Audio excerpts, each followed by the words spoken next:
Iran pecah dari dalam dan Iran pecah juga dari luar. Istilah Iran semakin terpuruk adalah gambaran yang sangat nyata untuk kita paparkan, yang dimana melihat kondisi Iran yang semakin hari semakin hancur. 1,8 juta rial Iran hanya dihargai 1 US dollar. Perhatikan teman-teman, kalau dirupiahkan kalian tidak akan terbayang seberapa kecilnya mata uang mereka itu dibanding mata uang Indonesia. Bayangkan saja warga Iran sekarang ini teman-teman, apabila mereka ingin sehari saja untuk makan daging ayam, mereka harus mengeluarkan sekitar kurang lebih 3 juta rial Iran untuk 1 kilogram daging ayam. Untuk 1 kilogram daging ayam yang dimana dimakan sekeluarga dalam sehari, misalkan ada suami istri dan beberapa anak, 1 kilogram bisa habis tuh sehari. Jadi dalam sehari mereka bisa menghabiskan 3 juta rial Iran. Dan apakah kalian tahu 3 juta rial Iran itu berapa rupiah sekarang kalau di kurs pasar bebas? 3 juta rial Iran sekarang hanya berkisar 39 ribuan. Itu kalau di pasar bebas. Sedangkan kalau di kurs resmi ya masih 1.200.000-an. 3 juta rial Iran itu setara 1.200.000 kalau kurs resmi. Karena apa? Dinilai dari segi kegunaannya.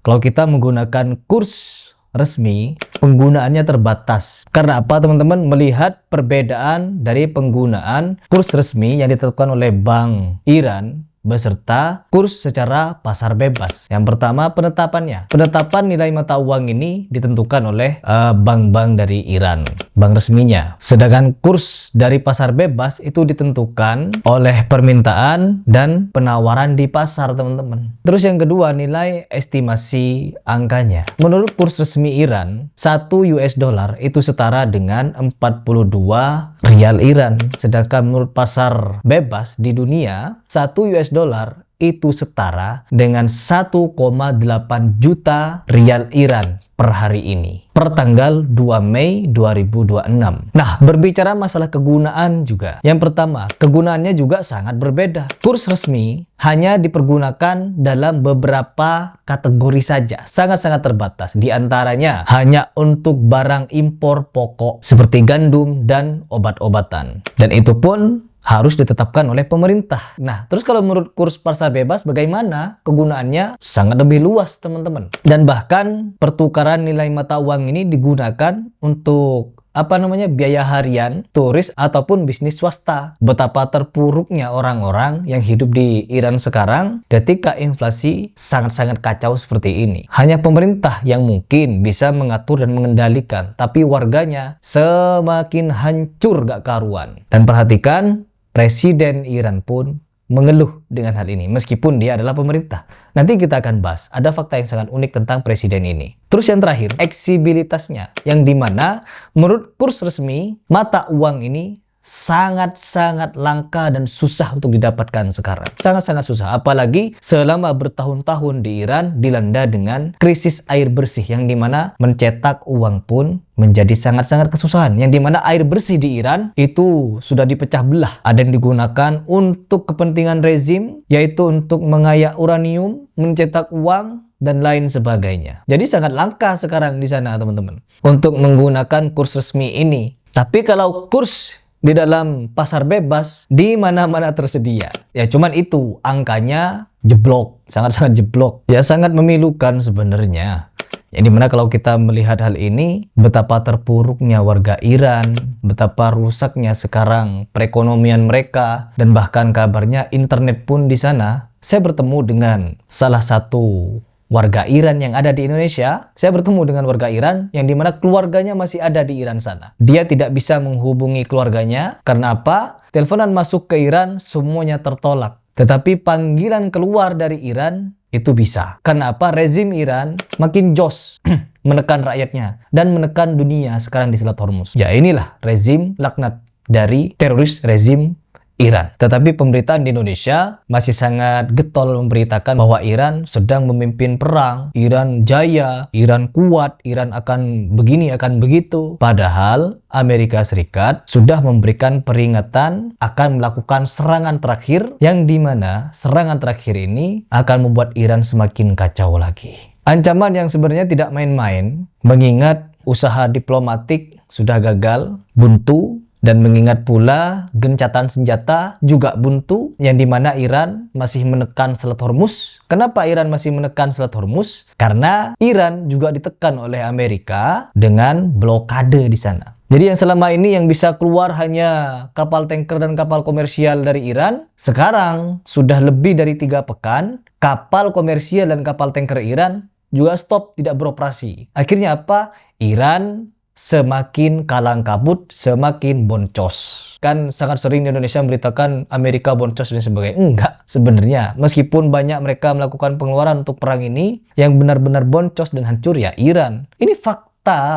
Fakta. Dan bahkan Amerika Serikat kali ini mengancam memberikan peringatan yang sangat tegas. Apabila Iran masih melakukan tindakan angkuhnya di Selat Hormuz, maka Amerika akan menghancurkan semua kekuatan militer Iran di pelabuhan-pelabuhannya di Selat Hormuz. Ataupun speedboat-speedboat kecil yang ada di Selat Hormuz itu akan ikut dihancurkan oleh Amerika. Yang dimana Iran akan benar-benar kehilangan kekuatannya di Selat Hormuz. Akan semakin hancur mereka. Tapi kita akan bahas ini di video berikutnya, yang dimana kita akan menunggu seperti apa eksekusi yang akan dilakukan oleh Amerika Serikat setelah diperingatkan ini. Apakah Iran menyerah atau tidak? Kita akan bahas di video berikutnya. Nah, di sini sebagai penutupan, saya ingin mengajak kalian berpikir sejenak betapa menderitanya Iran dengan satu fakta yang sangat menarik, yaitu anjloknya mata uang mereka per bulan Mei 2026 ini. Bayangkan teman-teman, seorang presiden Iran, yaitu Masoud Pezeshkian, apabila dia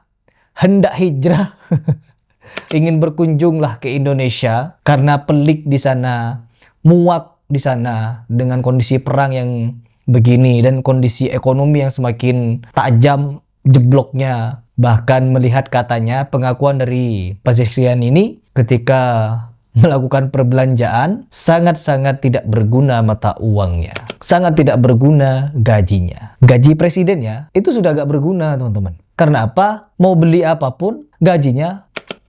Karena apa? Yaitu inflasi yang sangat kacau di sana.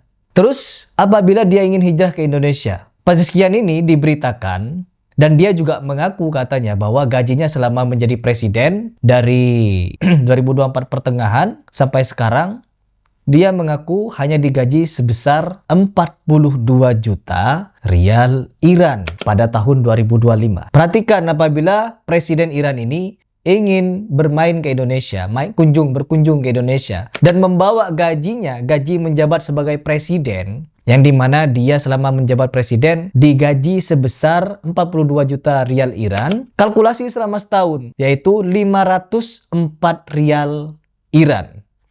Dia bawa satu tas misalkan ya, satu tas. Sebanyak apa tuh? Dia bawa uang 504 juta rial Iran ke Indonesia untuk main, liburan, menghilangkan sumpek di Iran. Kira-kira nyampe ke Indonesia, ditukar mata uang itu jadi berapa rupiah? Dengan kurs mata uang Iran yang sekarang ini semakin jeblok, angkanya seperti ini. Ya, kalian tidak salah. Yaitu presiden Iran hanya membawa uang ke Indonesia sebesar 6,6 juta rupiah. Jadi mau digunakan untuk apa ini gaji presiden Iran ke Indonesia yang hanya berjumlah 6,6 juta rupiah ini? Mau dipakai untuk apa? Mau beli apa? Mau sewa hotel selama sebulan? Kurang. Mau apa? Mau apa 6,6 juta? Perhatikan, sudah kerja banting tulang selama 1 tahun, nyampe ke Indonesia, tabungannya yang selama 1 tahun hanya jadi 6,6 juta rupiah. Apa tidak miris teman-teman? Saya memberikan gambaran seperti ini bukan hanya untuk mengejek, karena saya memang mengejek ini. Tetapi untuk mengajak kalian berpikir betapa bobroknya, betapa rusaknya, betapa hancurnya negara ini ketika dipimpin oleh rezim yang sangat-sangat bobrok dan apalagi melakukan berbagai macam kezaliman. Ini mungkin adalah ganjaran dari kezaliman rezim ini selama puluhan tahun kepada rakyatnya. Zalim teman-teman. Dan bahkan bukan cuma zalim, rezim ini punya banyak bisnis haram. Apa saja bisnis haramnya? Perdagangan manusia. Perdagangan manusia sudah menjadi hal biasa bagi rezim ini. Terus yang kedua, narkoba. Melalui proksi-proksinya seperti Hizbus Syaiton, melakukan berbagai macam bisnis ilegal yang salah satunya adalah bisnis narkoba. Ayatullah, tanda-tanda Allah ini, pedagang narkoba ini. Terus yang berikutnya, korupsi yang sangat luar biasa. Gerakan Iran yang sebenarnya rezim Iran ini, ketika mereka memiliki berbagai macam sumber daya alam, gas, minyak, dan lain sebagainya itu, rezim ini bukan untuk mensejahterakan rakyatnya, tetapi untuk membuat proksi di berbagai macam tempat. Di Yaman, dia membangun proksinya Houthi. Di Lebanon, di Irak, di Suriah, memanfaatkan kekayaan sumber daya alamnya untuk memperluas proksinya melalui perang. Betapa rusaknya sekarang ini. Kalau kita menyaksikan, sudah rusak, bobrok, biadab lagi. Belum lagi saya membicarakan masalah kasus pemerkosaan di Suriah. Bahkan di Iran pun begitu bejat. Dan kita akan bahas di video berikutnya. Silakan ditunggu.